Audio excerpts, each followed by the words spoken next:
The massive Imperial survey ship emerged from hyperspace at the edge of the Sol system, its golden hull reflecting the distant sunlight. The ship's commander, a high-ranking noble from the Empire's core worlds, looked down at the blue planet with mild interest. Another world to add to their 10,000-year-old empire. Simple, routine, just like the hundreds before it. They detected the radio signals first, then the satellites. Finally, the bases on Mars and the mining operations in the asteroid belt. The commander raised an eyebrow. This species was more advanced than most they encountered, but still nothing compared to the Empire's might. Send the standard grading package, he ordered. Inform them of their fortune in being chosen to join the Empire. The response came 3 hours later, not in the broken Imperial standard they expected, but in perfect Galactic common. The humans had already decoded their language database from the grading package. Interesting, the commander muttered. Perhaps they'll make useful administrative servants. The first diplomatic meeting was set for the International Space Station. The Imperial delegation arrived in their ornate shuttle, expecting to find primitive humans in awe of their technology. Instead, they found Admiral James Stone and Earth's unified military command waiting for them in sleek spacesuits that looked nothing like Imperial designs. The Imperial ambassador spread his 4 arms in a traditional greeting. We are pleased to offer you membership in the Eternal Empire. Your species shows promise. Serve well, and in a few centuries, you may earn citizenship rights. Admiral Stone, a tall man with graying hair and eyes hardened by years of service, didn't bow. He didn't show the expected reverence. He simply stood, hands clasped behind his back, and spoke words that would soon become legend. We have studied your empire through the data you so kindly provided, Stone said, his voice calm but firm. We've seen how you treat your member species, how you strip them of their independence, their culture, their dignity. We've seen the slave worlds, the resource-stripped planets, the crushed rebellions. The ambassador's skin turned a deeper shade of blue in anger. You dare. We dare. Stone cut him off. Humanity will not bow. We will not serve. We are offering you one chance. Leave our space. Never return. This is not a negotiation. It's a warning. The Imperial delegation left in fury, sending an immediate report to the Empire's capital. The response was swift. Send a military probe to test their defenses. These humans needed to learn their place. 3 days later, a sleek Imperial warship entered the system. It was one of their newest models, capable of defeating entire planetary defense fleets. It approached Earth with weapons charge, broadcasting demands for immediate surrender. In the Empire's 10,000 years, no species had ever truly challenged their military might. They had grown complacent, relying on the same technologies, the same tactics, the same overwhelming force that had always worked before. They never saw what hit them. The Imperial warship's sensors detected nothing unusual until the moment 3 human vessels simply appeared beside it. Not dropping out of hyperspace, not decelerating from faster-than-light travel, but simply appearing. Impossible, the Imperial captain whispered.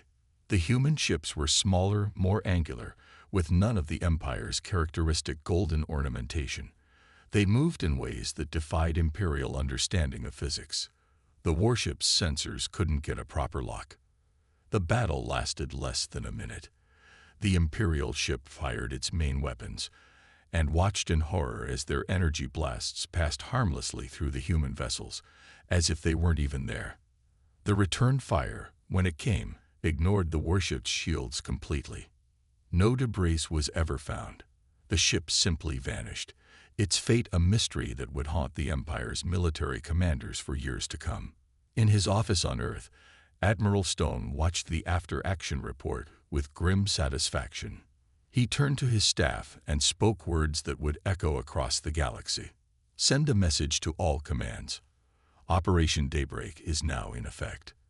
The Empire chose to ignore our warning. Now they'll learn why they should have run.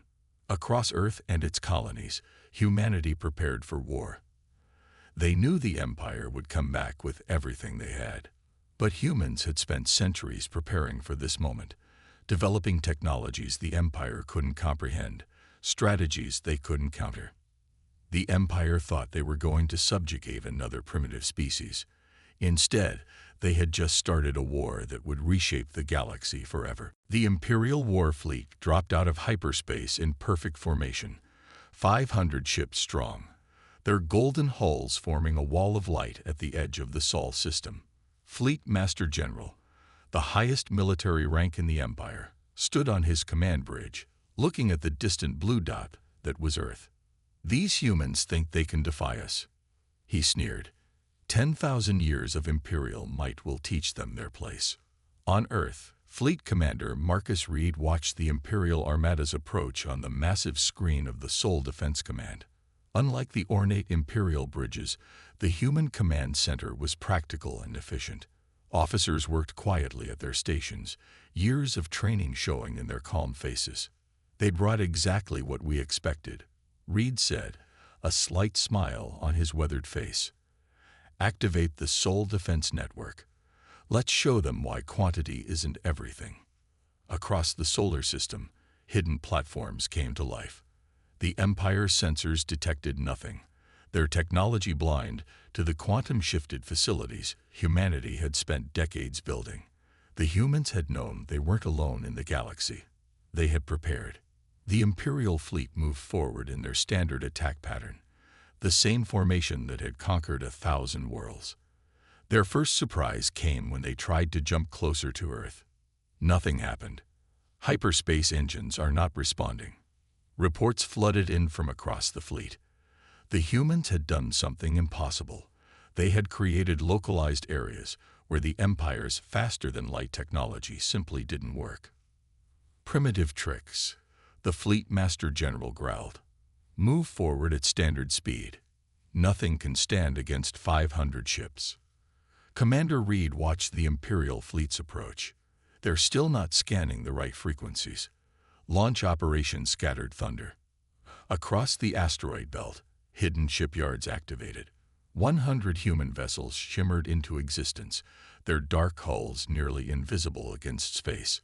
They were smaller than Imperial ships, but they moved with impossible speed and precision. "Enemy ships detected," an Imperial officer shouted. They're everywhere." The human ships didn't move like anything the Empire had seen before. They didn't use traditional engines. They manipulated space itself, sliding between points as if distance was merely a suggestion. Imperial targeting computers couldn't track them. Impossible. The Fleet Master General slammed his fist down. "Fire all weapons. Destroy them." The Empire's ships lit up space with their energy weapons. Beautiful, powerful, and completely useless. The human ships phased through the attacks like ghosts, their own weapons striking with surgical precision. Imperial shields, the pride of their technology, meant nothing. Human weapons operated on principles the Empire had never discovered, bypassing their defenses completely. Ships began exploding across the Imperial line. "Pull back," the Fleet Master General ordered. "Regroup and—" A human ship appeared directly in front of his command vessel. Not gradually, not with any warning. It simply was there, its dark hull seeming to absorb light rather than reflect it. "This is Commander Reed of Earth Defense," a calm voice transmitted across all frequencies. "Your shields are useless. Your weapons cannot touch us. Your retreat path is cut off. Surrender now." The Fleet Master General roared in fury. The Empire never surrenders. "All ships, concentrate fire." It was the last order he ever gave. The human ships moved in perfect coordination, their quantum-linked AI systems reacting faster than any organic crew could.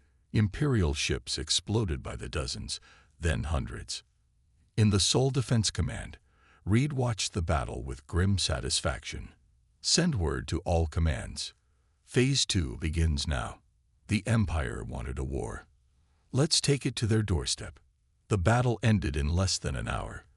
Of the 500 Imperial ships, 50 survived to be captured. The Empire's greatest attack fleet had been destroyed, and humanity hadn't lost a single vessel. As human ships secured the surrender of the remaining Imperial vessels, Reed drafted a simple message to be broadcast across all Imperial frequencies. "We warned you to run. You chose not to listen. Now you'll learn why humans don't make empty threats. We're coming to free every world you've enslaved, to break every chain you forge. The age of the Empire is over." Across the galaxy, the message played on every Imperial channel. In the palace on the Imperial throne world, the Emperor himself watched in growing horror as reports confirmed the impossible: their greatest fleet, destroyed by a species they had thought primitive. The real war was about to begin, and for the first time in 10,000 years, the Empire knew fear. Captain Anna West stood on the bridge of her stealth ship, the Shadow Runner, watching the massive Imperial supply convoy through specialized quantum sensors. Her vessel, painted with light-absorbing materials, was completely invisible to Imperial detection systems. The convoy's escort ships continued their patrol, unaware of the danger lurking nearby. 20 cargo ships, her tactical officer whispered, despite there being no way for sound to travel in space, carrying supplies for their frontline forces. Anna smiled. "And about to carry nothing at all. All teams, execute Operation Phantom Strike." Across 50 light-years of space, similar scenes played out. Human stealth ships appeared from nowhere around Imperial convoys. The Empire had spread their forces thin trying to protect their supply lines, but they were fighting an enemy they couldn't see or understand. The battle that followed was brief but devastating. The Shadow Runner and 5 other human ships emerged from quantum space directly among the Imperial convoy. Their weapons, designed to bypass Imperial shields, carved through the cargo ships with surgical precision. They weren't trying to destroy the ships, just their cargo. Direct hits on all storage sections, the tactical officer reported. Their supplies are space dust. An Imperial cruiser turned to engage them, its golden hull gleaming in the starlight.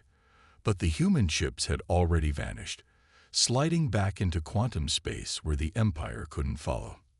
In the Imperial Palace, the War Council gathered in emergency session. The chamber's ornate walls seemed to mock their current situation with scenes of past Imperial victories. "This is impossible." One general slammed his fist on the table. "They're attacking everywhere at once. Our supply lines are in chaos. Frontline forces are running out of fuel and ammunition." Another council member, his face drawn with worry, spoke up. "These humans, they don't fight like anyone we've ever faced. They don't try to hold territory. They don't engage in proper fleet battles. They just appear, strike, and vanish." Back in human space, Anna's ship docked at a hidden base inside an asteroid. These bases, scattered throughout space, allowed human forces to strike deep into Imperial territory without needing long supply lines of their own. She met with other captains in the command center, where holographic displays showed the status of multiple operations across Imperial space. The humans had learned early that coordinating their attacks would multiply their effectiveness. "The Empire's trying to adapt," she told her fellow officers. "They're grouping their convoys together, adding more escorts, but they still don't understand what they're fighting." One of the other captains, his uniform bearing the marks of recent combat, nodded. "They think this is about supplies. They don't realize we're teaching them fear." It was true. For 10,000 years, the Empire had been invincible. Their citizens had never known defeat, never experienced the terror of an enemy that could strike anywhere, anytime, without warning. Now, every Imperial ship captain jumped at shadows. Every convoy escort wondered if this would be the day the humans appeared. The psychological impact was devastating. Imperial crews began refusing assignments. Supply ships sat in port, their crews too afraid to leave. The Empire's mighty war machine was grinding to a halt. Anna reviewed the next set of targets on her tactical display. "Our quantum sensors detected 3 major Imperial production facilities in this sector. They're trying to replace their losses." "Not for long." Her tactical officer grinned. The Shadow Runner and its sister ships moved out again. sliding through quantum space where no Imperial sensors could detect them. As they approached their target, Anna thought about how the Empire still didn't understand the true purpose of these raids. Every attack taught the humans more about Imperial tactics and technology. Every response revealed more about their command structure and decision-making.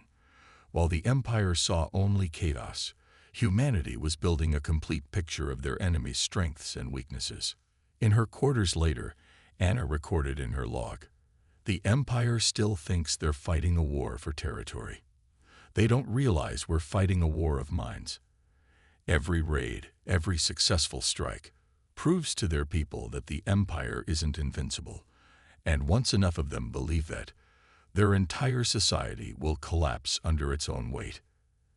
The Empire had started this war expecting a quick victory over a primitive species. Instead, they had walked into a carefully planned trap, and they still didn't even know it. The Imperial planet Killer emerged from hyperspace above the human colony world of New Eden. The massive ship, 3 times the size of a normal Imperial warship, cast a shadow across the planet's surface. Its main weapon, powered by the energy of a captive star, could reduce worlds to molten rock. On the bridge, the Imperial Admiral smiled cruelly.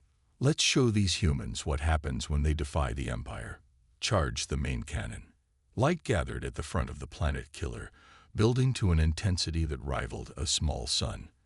Below, on New Eden's surface, automated systems detected the power buildup.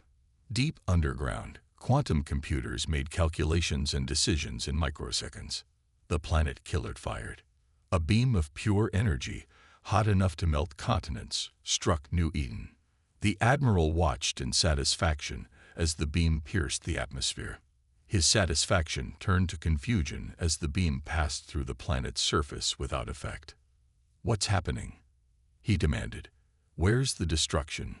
His science officer stared at readings in disbelief. "Sir, the colony. It's not really there. It's some kind of projection." In his command center on Earth, Dr. Robert Miller watched the data streams with quiet pride. As head of Project Scatter, he had helped develop humanity's greatest defense against the Empire. "Send the signal," he ordered. "Show them what they really attacked."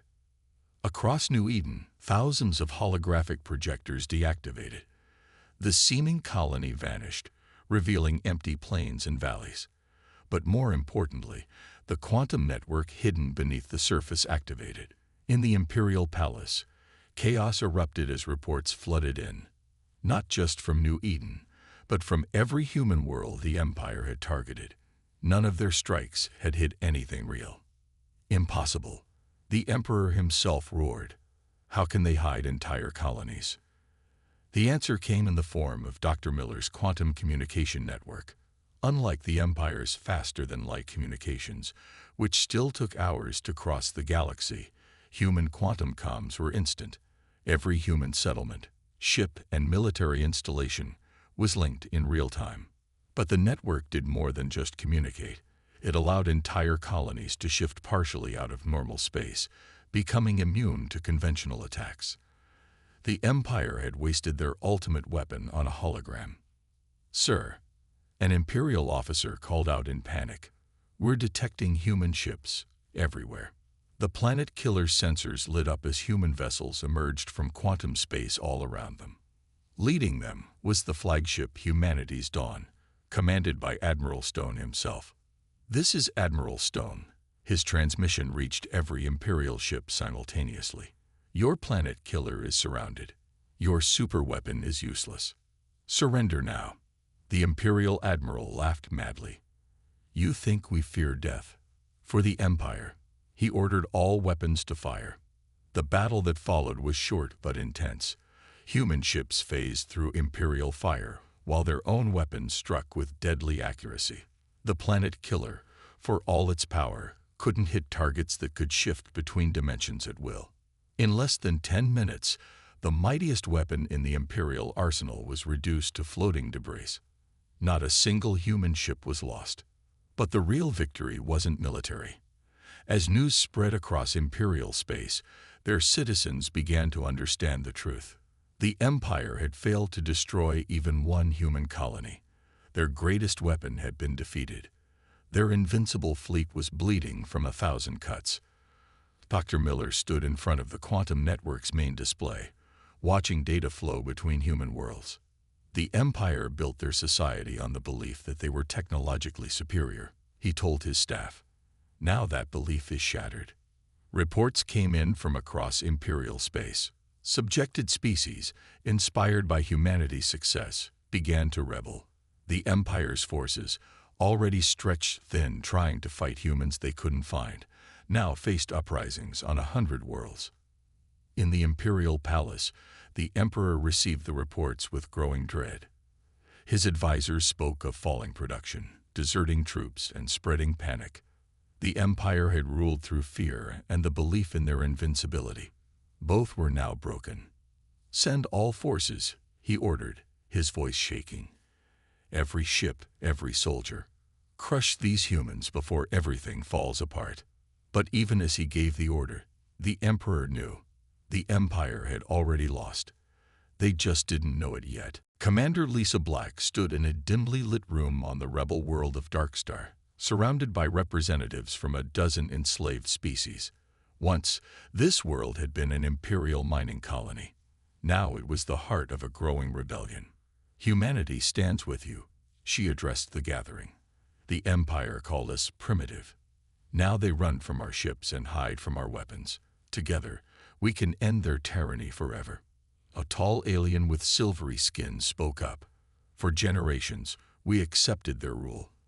We believed their lies about being the most advanced civilization in the galaxy. Then we saw your ships phase through their strongest shields like they weren't there." Another rebel leader, his scales glowing with excitement, added, "Their entire system is built on lies. They aren't the most advanced. They aren't invincible. They're just bullies who stopped learning 10,000 years ago." Lisa nodded. This was exactly what humanity had planned.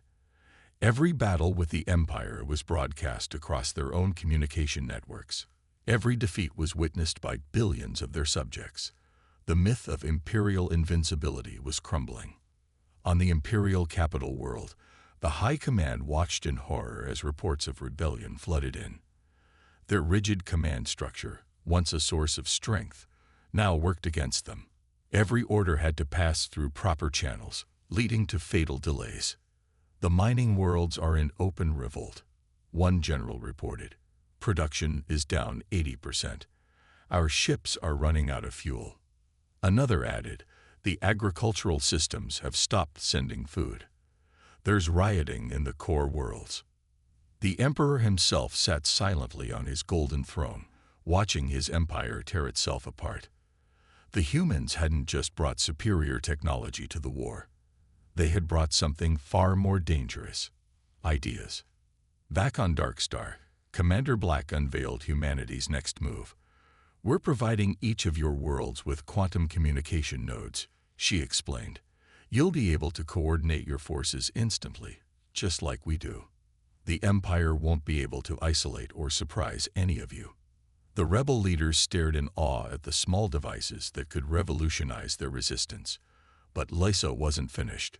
"We're also sharing our shield phasing technology," she continued.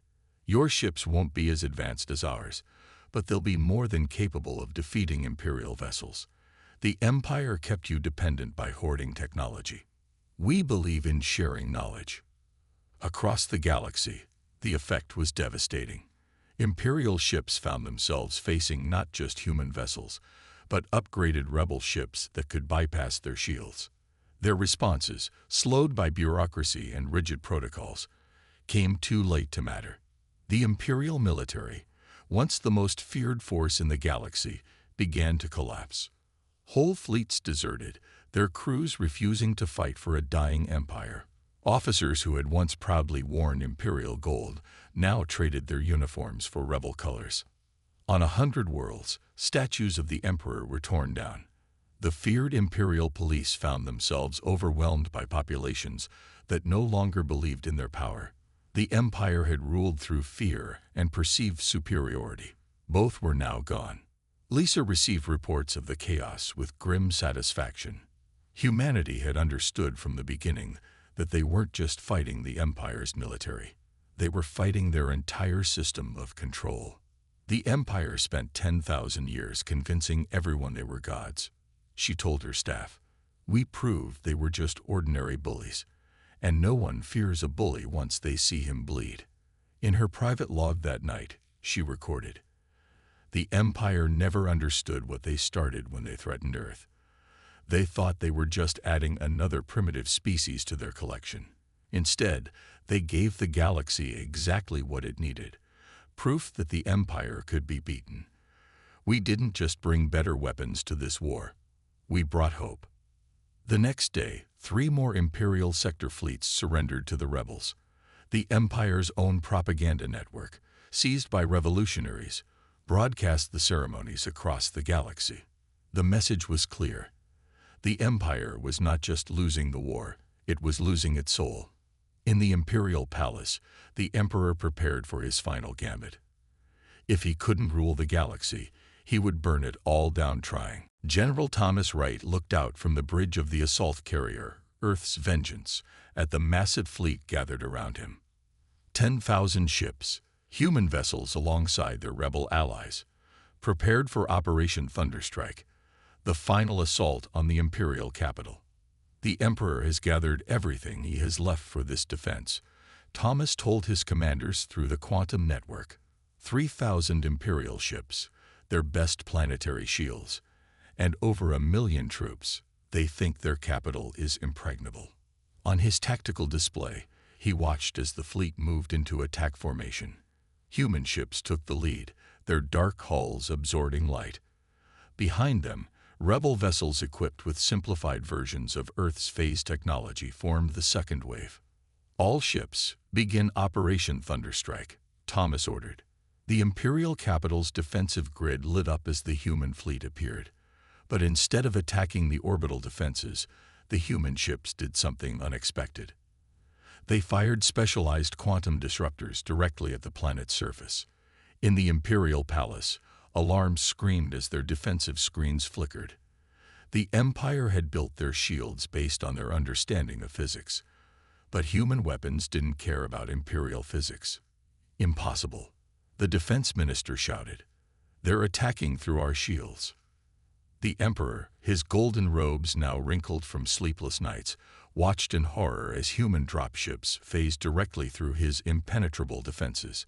They bypassed the orbital battle entirely, heading straight for the planet's surface. Thomas led the ground assault himself, his command vehicle emerging from quantum space directly in front of the Imperial Palace. Human tanks and mechs, their designs unlike anything the Empire had seen, materialized alongside him. "All forces, advance," he ordered. "Remember your training. Their weapons are powerful but predictable. Their tactics haven't changed in 10,000 years." The battle for the Imperial capital was unlike anything in galactic history. Human forces, using their phase technology, walked through walls and ambushed Imperial troops from impossible angles. The Emperor's elite guards found their energy weapons passing harmlessly through enemies who could shift partially out of normal space.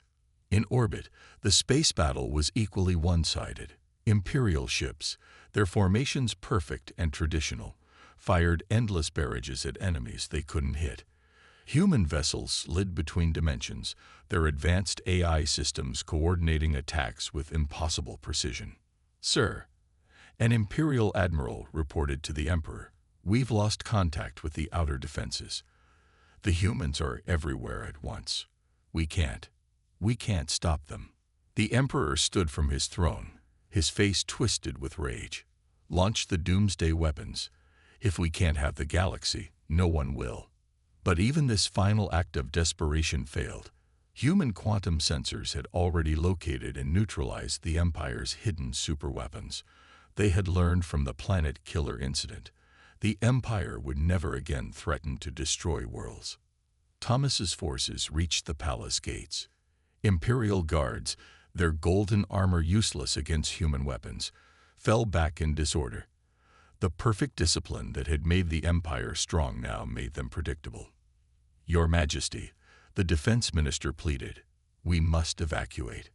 But there was nowhere to run. Human ships held orbital control. The quantum network detected any attempt at escape.